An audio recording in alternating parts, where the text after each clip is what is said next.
Welcome once again to the Danube Dialogues from the Danube Institute in Budapest. My name is John O'Sullivan, I'm the president of the Institute, and my guest today is Laurence Fox. Because Mr. Fox is an actor and a distinguished one, but he's now also a political activist and indeed the leader of a political party.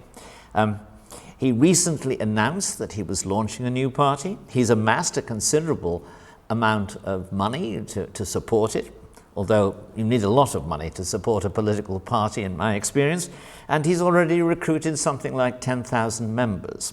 Why he's taking this step we'll come to, but first I'd like to welcome you, Mr. Fox, and ask you a few questions about how you, so to speak, ambled into this new challenge.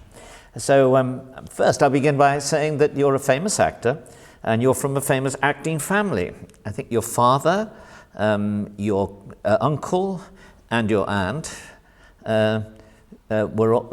cousin were all actors, and I think I haven't exhausted the members of your family in the acting profession. There's a lot of them. Were you destined or doomed to becoming an actor, or was it an accident? Thank you for having me on. Interesting choice of language, destined or doomed. It didn't really cross my mind becoming an actor until I had finished school. I'd been in one play at school, and then I went off on a gap year and I did the usual thing like that. And then I became a gardener for a couple of years and a sort of labourer. And then my dad said to me one morning at breakfast, when I'd achieved almost nothing for quite some time, he said, why don't you audition for drama school? Because he thought it would give me some focus. So I auditioned, and then I didn't get in. I got very close to getting into the Royal Academy of Dramatic Art, and then that just made me so angry. Or no, what's the word? Not angry. I was so, it gave me a lot of drive, and I thought, no, I'm going to prove you lot wrong.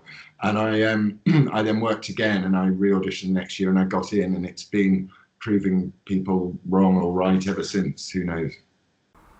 Well, RADA itself has recently come under attack from woke students and others, and I wonder if you'd tell us about your time at RADA, because I was at London University, just opposite RADA. I used to go to see the plays put on by the RADA students, going back a long time, and did you find that was a good education in acting? I take it put you into the profession. It was a fantastic, fantastic education into acting, particularly technically. I think it's quite difficult as an actor to become a good actor if you're not naturally that way inclined. But the technical training was absolutely fantastic. I was taught voice by a man called Robert Palmer, who also taught Margaret Thatcher pharyngeal resonance, which meant that she could breathe in the middle of a sentence so she wasn't interrupted by politicians in the House of Commons. That's why she had that peculiar delivery. Oh, that's very interesting. I knew she'd actually, I used to work for her, and I knew she had in fact gone to actors to try to lower the range of her voice so that she didn't seem in the House of Commons to be nagging the Prime Minister when she was leader of the opposition. But I didn't know that. That's interesting. But so you had a good experience of RADA. What's your response to some of the attacks on it now? I feel it's very sad. The emails come through. It seems like a totally different organisation, different institution to me now. I mean, I've not been back. I went to do a reading once, but they've got a new principal, and it seems that what's happening in a lot of these educational institutions is that it's being driven by the students, not necessarily by the staff. So, this sort of grovelling apology for the systemic racism that produced Adrian Lester and David Harewood and other great actors who happen to have different coloured skin to myself is, I find incredibly, incredibly sad. Well, I think it's sad too, and not simply at RADA, because obviously the same thing is happening at the British Library, it's happening in the National Trust, it's happening really throughout the cultural institutions and the great universities of the country. And yet there's disturbingly little effective response to it? Would you agree with that? I think it's a very difficult area because, nobody likes to be accused of racism, do they, in resisting this, which essentially is a drive for equity and equality of outcome rather than equality of opportunity. So anyone who does pop their head above the parapet, as I have proven to other people, is that gets quite a lot of grief when one does. Well, yes, you could argue, of course, that it isn't an attempt to establish racial equity or racial equality, but an attempt to create a new principle, which is that everybody is guilty of racism. That there is no protection against the charge. If you say I'm a racist, well, you're a racist. If you say I'm strongly opposed to racism, that's evidence that you're a racist too. So, I mean, in a way, every time you have a discussion of this, you find yourself engaging in an epistemological argument about how truth and facts are established. Yes, it's a very dangerous argument as well. I mean, it is the core essence of critical race theory that everyone with white skin is a racist, but I think it's deliberate in the way that it intends for us not to play on a level playing field deliberately, straight away. So it destroys the whole idea of reasoned and rational debate, for example.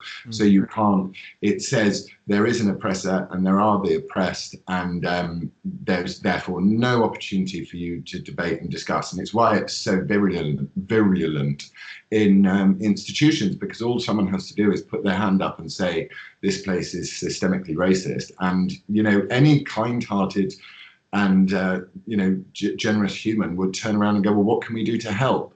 But this has been taken advantage of now, very, very far too far. And all of they're dropping like flies, but no one has any interest in them. They banned restoration comedy at RADA because some students found it offensive. And I think we're creating a generation of where the victims are at the top of the pyramid, and we worship them, and it's very, very sad, because everything will suffer. Art will suffer, knowledge will suffer, and one hopes that they don't have to deal with any problem nationally once these young people come out and start leading institutions in our country, and certainly the government and the military and things like that, because if they do come across an actual enemy, they won't have any defence at all. Now, I would say that that's a perfectly reasonable point of view. I would also say it's, broadly speaking, a conservative point of view in terms of modern politics in Britain and America and elsewhere. And yet, it hasn't found a strong expression from the government in relation to the tearing down of statues, in relation to the announcements of change in RADA and the British Library and elsewhere. Why do you think that is? I don't believe that our government, the Conservative government, are particularly conservative on many levels. And I certainly don't think, well, it's been very interesting actually since I launched, and now we've got up to over 20,000 members in just a few weeks. The government have started addressing some of these cultural quirks, and but I don't think I think Boris Johnson wants to be liked mainly, and I think that when you take on cultural issues, they can be rather polarizing, and you can put yourself in at risk of not being liked. So I think that he's avoiding them because he's got his 80-seat majority, and he thinks, I don't need to do much to protect it.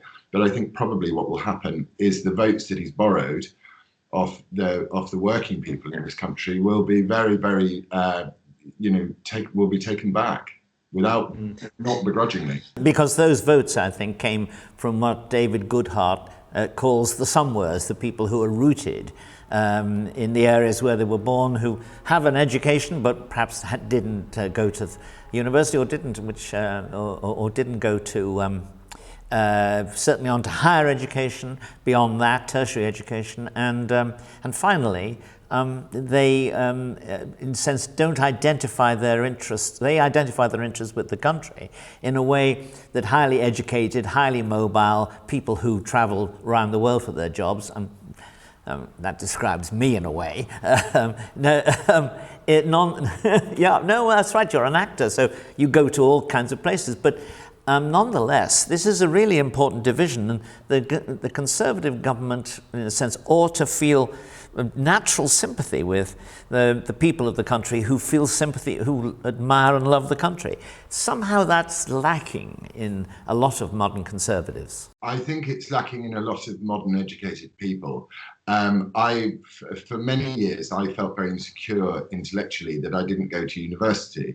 But now I thank my lucky stars I didn't go to university, because the kind of graduates that get produced, not across the board, but a very large number of those graduates are so ideologically stymied that they have no idea what to think, and they do look down on their fellow citizens in this country. Even yesterday, one of the BBC reporters was saying that the countryside is fundamentally racist. So they're brought up on this very narrow revisionist way of looking at life. They're not, and they don't seem to be particularly well educated. Well, I would argue that they are, in fact, very well miseducated. That is to say, there is such a thing as learned stupidity, and in a way, quite a lot of the people coming out of universities have that. But I'm interviewing you, not myself, so let me go back to your acting. But let me ask you why you think it is the theatre, and not just the theatre, is such a haven of radicalism and leftism. When, if you go back to the 50s and even the 60s, the stage was quite Tory. The playwrights included people like Noel Coward, and the actors were people who would have been quite happy to go to a garden party given by the local Conservative Association, that kind of thing. So that's all changed. What changed it? I'm not sure. Well, it's the long march through the institutions, isn't it? You know, and that's been well documented, and people much smarter than myself know more about that. But I think acting is, and entertainment generally does reflect, well, it used to be countercultural actually, but it's now much more reflecting and propping up the perceived monoculture that we live in. And if we do live in a monochrome, monocultural society, then acting is going to reflect that. And also there is a lot of fear. People are very frightened. Standards of living haven't massively improved wage-wise within show business to your average Joe. So I think that they're frightened of, if they say the wrong thing or hold the wrong view, that they will be shuffled out of their profession almost as quickly as I was. Now, what about playwrights? Because it seems to me that what you are beginning to see in British theatre, which in my view has been one of the great glories of our civilization for the last 50 years. But generally speaking on the left, first of all, our most distinguished playwright, arguably, Tom Stoppard, is certainly not anti-conservative. He's certainly anti-communist. Richard Bean is obviously in the same not in the same mindset. I think the plays about politics, The House, This House, and by I've now forgotten his name, unfortunately, but the playwright who started at the National Theatre, he is also showing, not I think a conservative outlook, but a disposition to be fair to both sides, which I think you saw in his television play about Brexit. So do you see hope in that? Do you see it is it significant? I see. I'm not sure I totally agree with you on Richard Bean, but I'd say Tom Stoppard, yes, it would be what I would have called a classical liberal in a lot of ways. But I remember going to watch This House actually not too long ago, but it feels like another lifetime. It feels like a lifetime ago culturally to me. Maybe it's because my eyes weren't open. But I'm not sure there is hope in culture, especially that culture has been shut down to COVID, and people seem to be very addicted to shutting down societies at the moment. So you know, I can see why they keep theatres closed, because you can imagine what the play that would come out of some wonderful right? It's got written and ready to be performed. But this, see it, the theatres are closing, and I'm not sure they'll ever really, a lot of them will ever really open back up. They were in trouble before. Yes. Actually, you have a distinguished playwright, Frederick Lonsdale, in your family tree. I've seen a lot of his plays, and a very fine wartime production of On Approval, which is extremely funny and effective today, but it's getting a new audience, I think, too. I mean, there are a lot of due to Turner Classic Movies and organizations like that. Have you ever been tempted to go into playwriting? I do write, and yes, I mean, I do write. So I'm sure I will write something. I have a story which I'm working on at the moment. But again, yes, I've just been totally hijacked by my political venture. Well, I think it's fair to say you seem to have conservative views, a conservative disposition. Have you ever been a member of the Conservative Party? I haven't. No, I haven't. I haven't been a member of any political party except my own, which is how many people can say that? And I have, and also oddly, I voted for each of the major parties at various times in my election or my voting life. So it's no, I'm not a member of the Conservative Party. No. Well, you're not a member now, obviously, because you had a rival party. But what that suggests, I think, is that as with Nigel Farage, but in a different area of our civilization, you are founding a party because you think that the views of a lot of people are not being recognized and given representation. So what are those views? What are the neglected views? Well, I suppose oddly they are conservative views. They are somewhere people, somewhereness, a sense of the things that my mum taught me around the table when I was a child.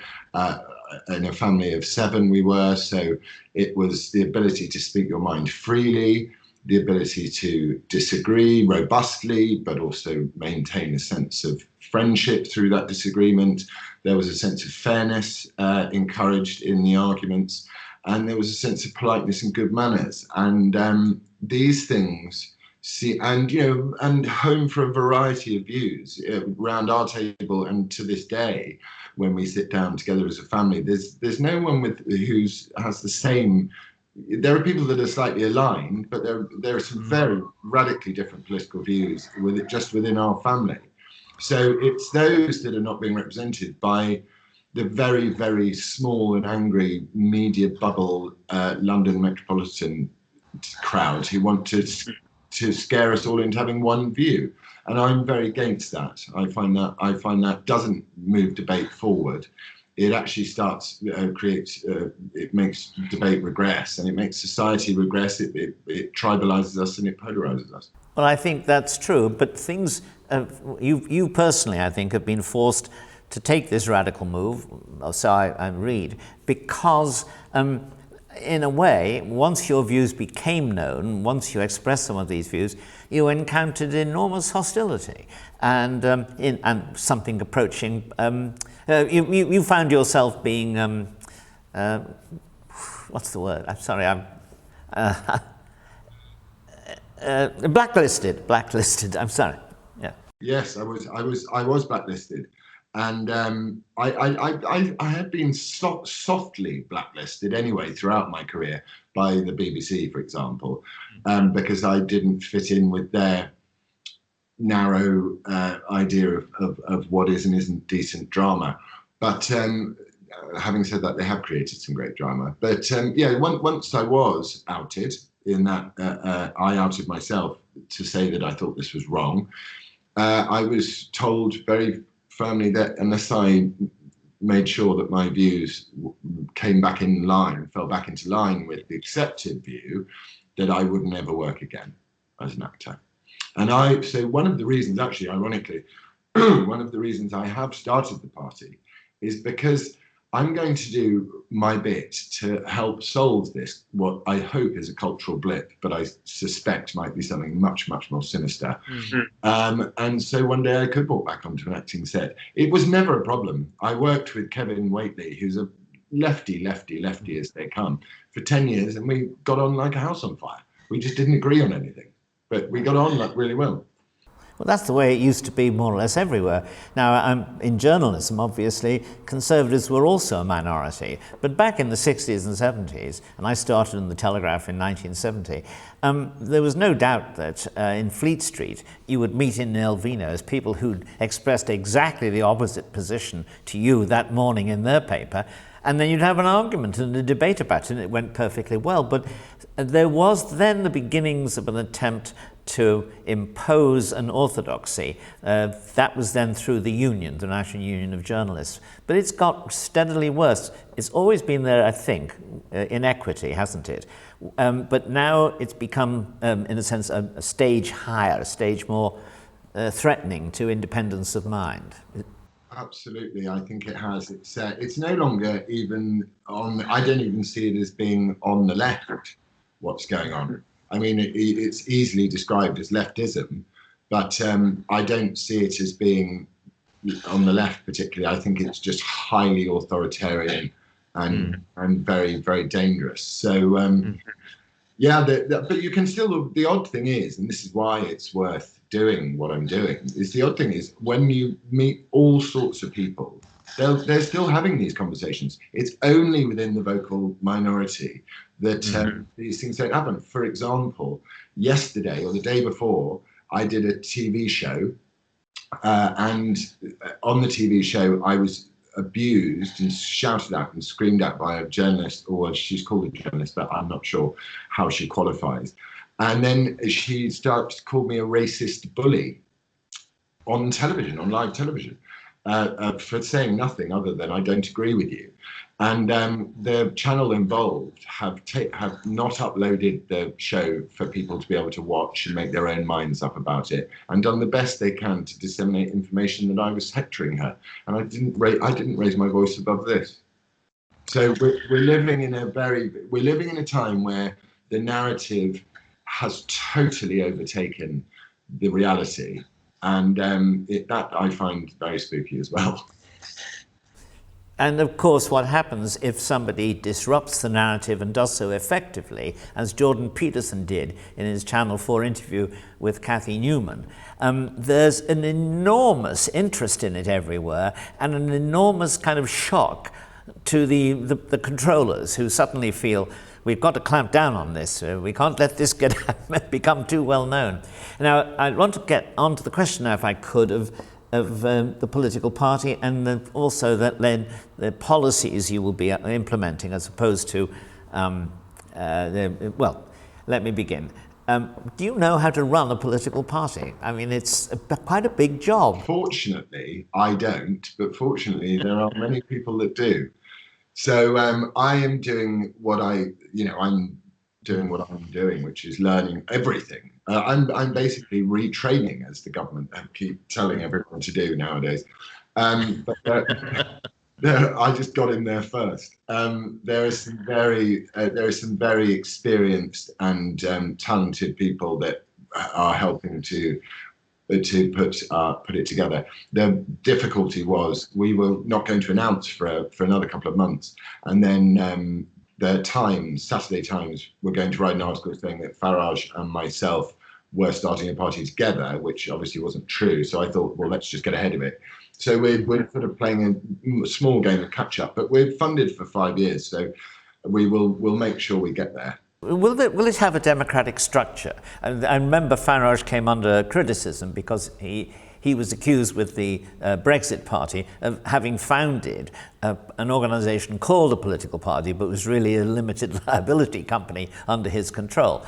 And I don't particularly get concerned about that, because obviously if he'd actually gone on to become a serious contender for forming a government, they would have had to reform their organisation. But how are you planning to do that? I think in much the same way, and as a sort of benevolent dictatorship to start with, in terms, first of all, there's all of the compliance and everything around donations and membership and all of this stuff. So in order to make an impact in the right way earlier on, we're going to be very simple about that, which is myself and the candidates that I put together to stand in various elections, be it mayoral elections, police commissioner elections, potentially even the Scottish election, I started to think, having watched how crazy their politics is. So it'll be benevolent dictatorship, which will open up into membership and all of the, a formal, more political party structure traditionally. Now, I feel obliged to ask the political correspondence question that don't you think that you're going to be taking votes away from the Conservative Party and indeed possibly from some kind of party led by Nigel Farage, which means the right-wing vote or the Conservative vote or the culturally Conservative vote will be split, and this will let the other side in? Well, one would hope that the Conservatives, well, they already seem to be listening. One would hope that the Conservatives start to take our culture seriously and start to protect it so that we can hand it on to our children in an appropriate manner.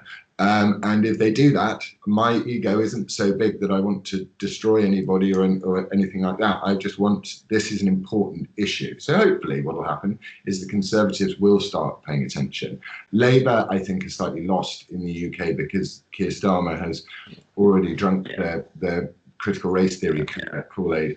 So it is the Tories. But, I think we could be a valid political force, but in the same way as the Brexit Party or, UKIP in that way, but just for a different area. Yes, a kind of a ginger group to start things, to start change. That in America at least has been the role of third parties. It's said of them that a third party in American politics stings and dies. And that and that may be your fate, but that's not a bad fate. It's not a bad fate because you can raise and elevate certain issues. Now, let me just ask you about one or two of those. Have you, by any chance, read lately the statement of aims, activities, intentions of the British Council, which supposedly represents British culture abroad? Well, I would like to direct your attention to it because, and it's enormous. That's right. Yes, and what it does, because in the past, the British Council in the 50s and so on was often a subject of kind of polite polite mockery. But at the moment, I look at what they're doing. One of the things being very practical, reasonable thing, teaching English. But at the same time, that's done by any number of schools, universities, and English teaching courses in every major city that I know of. What is it doing, however, about presenting the great works of the British theatre? What is it doing about the great musical tradition, and since in the last century the development of an enormous number of orchestras across the country? Obviously, they're anxious to highlight their diversity and modern pop music. I'm not against that, but I do have the feeling that you should be looking at the traditional excellence of British culture and why that doesn't seem to be something they think is worth presenting. Absolutely. That's the clues in the name reclaim, isn't it? Really, in terms of that. There is a growing navel gazingness in all of the institutions about self-flagellating, or as Douglas Murray he described it, he said, we're not even on our own side anymore. And I think that covers it rather well. So yes, absolutely, 100%. One needs to not. It's not about harking back. It's about remembering to listen to the truth that was already self-evident. Yes, yes. It's not a question of being resistant to the new either. It's a question of not forgetting the traditional and the old. That, of course, is something that Roger Scruton became very celebrated for. Were you a friend of his? Have any contacts with Roger? I've read Roger and I've watched lots of his interviews online, and I just thought and I watched the horrible way that they attempted to destroy him towards the end of his life, and thought how appallingly ungrateful people are for someone who was so generous to his nation. And he will, fortunately, he will be remembered for a very, very long time. And yes, a lot of what we're doing, a lot of as we sit down with policy, his name comes up a lot. Well, there are well, you've mentioned Douglas Murray, but it seems to me, at least, and I'm looking at this from Budapest, and I haven't been to England during this pandemic year. It seems there are, so to speak, the green shoots of resistant intellectualism to what we're seeing. I was wondering if the kind of people you're having as your policy advisors, who are going to shape, along with you, what the party aims to do. Yes, we are. Well, we're sitting down. We're actually working on 10 principles at the moment. It's all fairly early days in terms of policy, so I'm sorry not to be able to give you all of that. But yes, working very much with it's interesting actually, because the generation behind the the very, very woke millennial generation is quite conservative. So I'm working with some very interesting people like Calvin Robinson, who is excellent, and Emma Webb, and various people who are just really very, very good in these areas. There is a question too of religion, which has increasingly ceased to be a part of the national life of all of our major countries in the English-speaking world. I'm thinking now that your father, very distinguished actor, really had two acting careers interrupted by a period of Christian missionary work. Obviously, you're close to your father, I believe, and that must have influenced you. Would you say how? I'm very close to my dad, and actually he texted me 4 minutes before we started to speak saying, "What? No walk today?" Because we lost my mum in April, very sadly. So we walk every day for an hour and we talk. So he's had a huge, huge influence on me. I think he's one of the, Jordan Peterson put it rather well when he said, when someone said, "Are you a Christian?" He said, I behave and I act as if God exists. So I thought that was a very good way of dealing with the question. I think it's had a profound effect on me, because I think part of the reason we are where we're at is because of the fact that we killed off God. And we killed off, even if you took the Bible and Christian teaching as a secular manual, it wouldn't do you any harm to understand it in that way. So what we've got now is this endless need of people to gather around something, to have something to believe in, and there is a sort of deep religiosity about people, but unfortunately the religion they've come up with has no wisdom to it, has no forgiveness to it, is utterly brutal, and is much more similar to something like ISIS than it is to Christianity. Now, that I think is true. Now, let me just change the focus somewhat and discuss our society in Britain with the societies of the English-speaking world. Because having left the European Union, and it now looks today as though we definitely will have left it by the next year, obviously Britain is looking for what its next role in the world is going to be. And Britain is a country which tends to have a role in the world, almost even when we're not a powerful superpower. So do you see the English-speaking world, what's now called the Anglosphere, as being the arena, the full arena for these debates? Or do you look more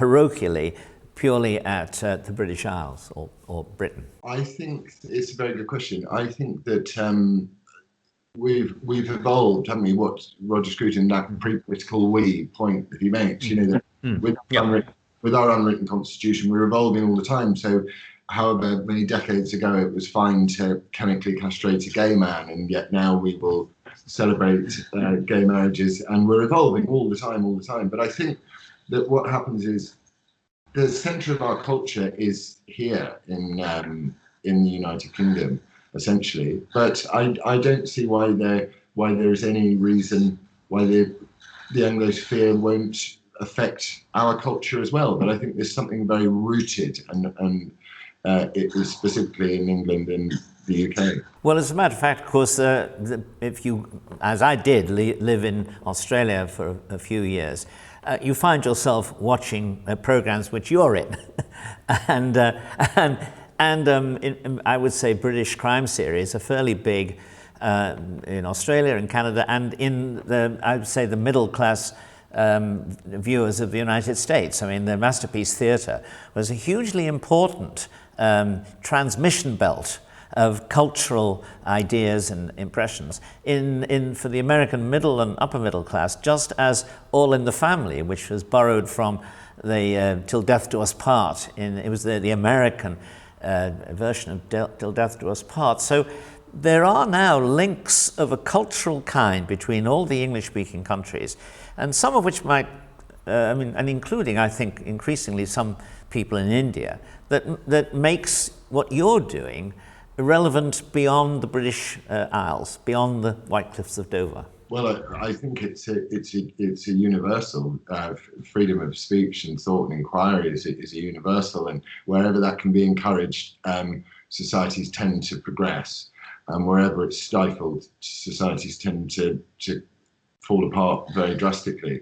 So I think England and the UK are going to have some very important part to play in the world coming up, especially depending on the result of the American election. Because if America does go into a real self-isolationist philosophical argument about the nature of capitalism and whether that's any good, and tries to dismantle the entire structure, then England and to some extent Australia as well, I think probably a lot in Australia, the world will be destabilized, and these values will be so important.